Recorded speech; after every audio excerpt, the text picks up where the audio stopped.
Hello. So a few days ago I finished Ship of Destiny by Robin Hobb, and I want to talk about the female representation in high fantasy. This could also be for like fantasy in general or fiction in general, but there's one specific problem in fantasy when it comes to women. There's many problems, but one specific one that I really am bothered by, and I want to talk about it. So this book, She of Destiny, liveship trilogy, everything Robin Hobb has written that I've read, the fifth trilogy, I love it.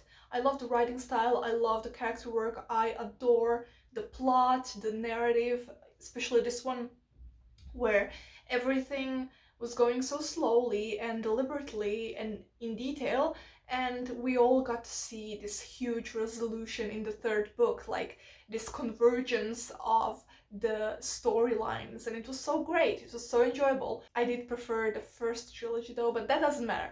What matters is the representation of women in specifically this book.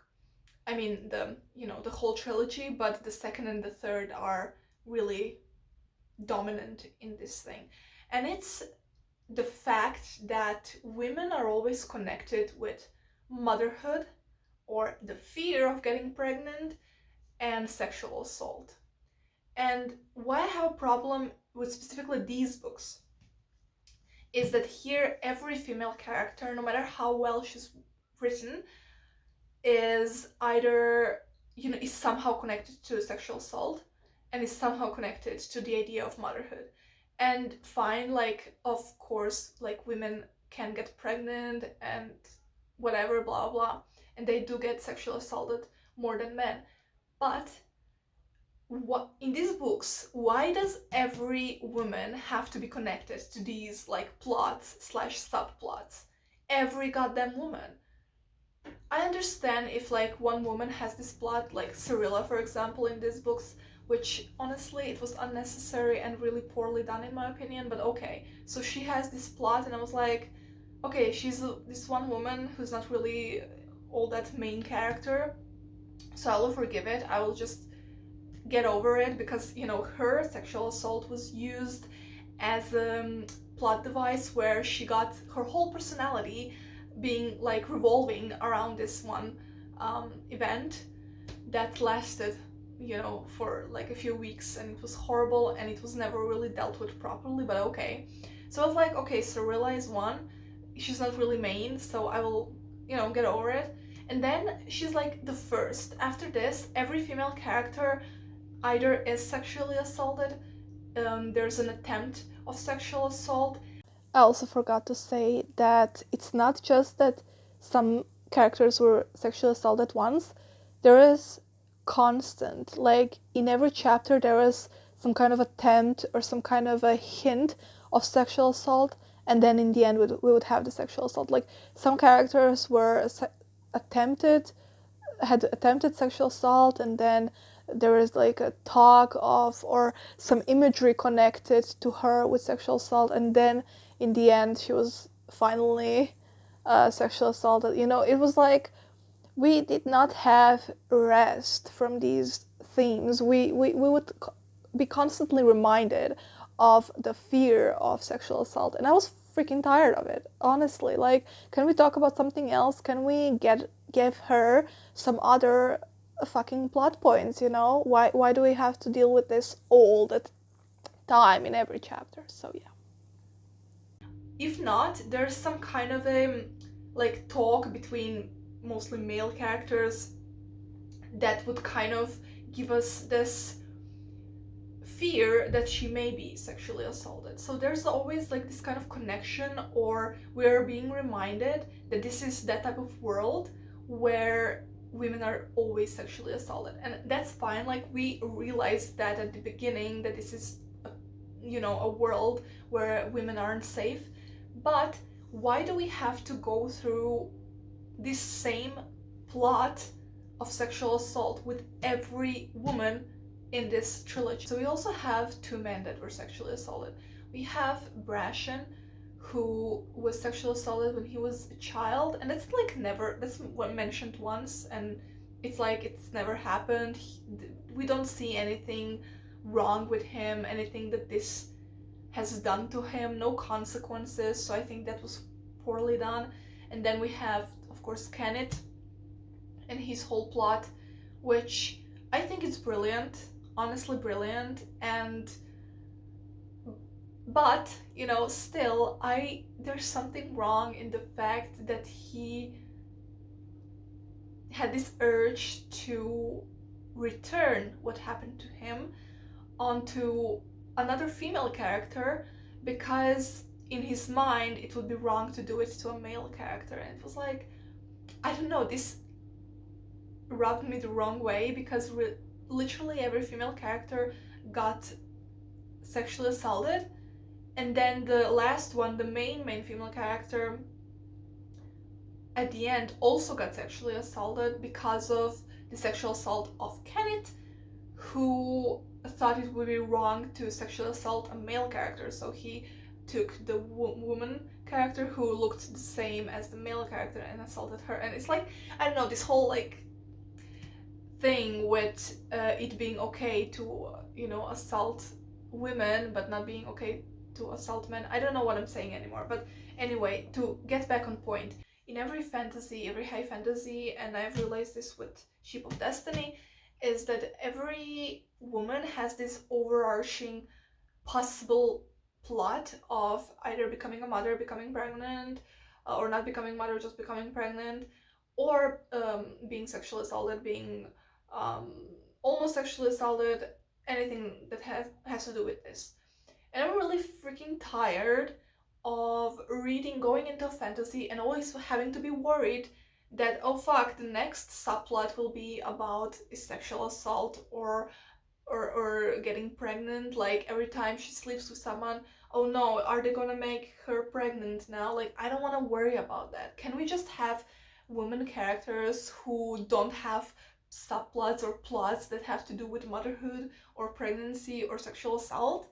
Like, even these, okay, I understand there's many women characters. I understand if Robin Hobb decided to do like sexual assault for one of the women's as a subplot, but for all of them, like, why is that necessary? That's not necessary. I don't want to have to. And then besides that, we of course have like, oh, you're gonna be a great mother, or just male characters just like presuming, yes, she's gonna give me a lot of children. I understand this is the type of world that this is, but can we just have, because this is fiction, can we just have some characters who are like questioning, oh, maybe she does not want to be a fucking mother because she doesn't want to be a mother. That's it. Can we just have some characters that are not connected to these two things that are always connected to female characters? Like, can we have characters, women, who actually have some subplots to do with existentialism and life and freaking other freaking things, just not freaking motherhood and sexual assault, please. Fantasy is always about like the past and the medieval times and the family social structures where a woman is a child bearer and a man goes out to fight and gather wood for the winter. I don't know, like, can we just not have this? And I understand again that this is the type of world that Robin Hobb decided to create. But even within the world where the roles of woman and man are specifically divided, not every female character has to be sexually assaulted. Not everyone does, and that's my problem. That's all I want to mention. That I was really freaking angry that literally every character had to go through that, and it was really graphic. Whereas on the other hand, we have two male characters who got sexually assaulted, and there was nothing graphic about that. Like, we only mentioned that it happened. There's nothing, no flashbacks, nothing. But with women, it's like, we are there, we are being described these things, and then later we have these flashbacks and like dark thoughts, and it's like, what is that? Like, okay, but can we then have at least balance if we are gonna have this type of dealing with sexual assault? Can we have balance between the sexes? I don't know. It really, I just didn't like. I didn't like it. I didn't like it. And also, there's with Cyrilla, with Malta, and with Althea, all three of them, sexual assault was used as a kind of a rites of passage, or after this, they became women or they became like good characters. You know, with Cirilla, it was like she got sexually assaulted for like weeks on a boat, and then she got her strength to go after power. With Malta, it was like she was so spoiled and young, and she got like sexually assaulted, and then finally she learned to be like a real woman, a good woman who cares for others and not like spoiled because of this thing that she went through. And for Althea, it's like all she wanted was to get her ship back, and then she gets sexual assaulted. She accepts that she cannot get her ship back, and she deals with the sexual assault, forgetting all about like the past 2.5 books of struggle to get her ship back and to be a captain. But she forgets captaincy. She decides to be with Brashen, and she just, gets over her sexual assault. And all 3 times, the sexual assault was used as a kind of a level up for these women. Now, finally, after the sexual assault, they've become the real character women, female character, whatever. They became what they had to become for this story to end. Althea, Althea. Her whole thing was getting her ship back, and in the end, when she realized she couldn't, we got this other plot that then became like the main plot, and she just let her ship go. She realized she couldn't have it, and then it was all about like being with Brashen and getting to terms with what happened to her. And it's like, it's just something that was added and something that really annoyed me, to be honest. I didn't see like the point of it, and it only served as Kenneth's plot point. Her assault, to be honest, it was only Kenneth's like plot point, which I adore how Kenneth was done. I adore this whole thing. It was just brilliant, and that's why I love these books. It was brilliant. But on the other hand, from Althea's perspective, she was there as a pawn to Kenneth's last stage of transcendence in a way. Again, I'd have no trouble with this if she was the only one who had this subplot of sexual assault from the women. But every woman had that, so, you know, it's why I can't put them in my all-time favorites. I think they're brilliant. Again, I think they're so freaking well done. This plot twist in the last book, like, I really did not expect Kenneth's freaking plot, the whole story is wow. And tell me in the end what you thought about the Life Ship Traders trilogy.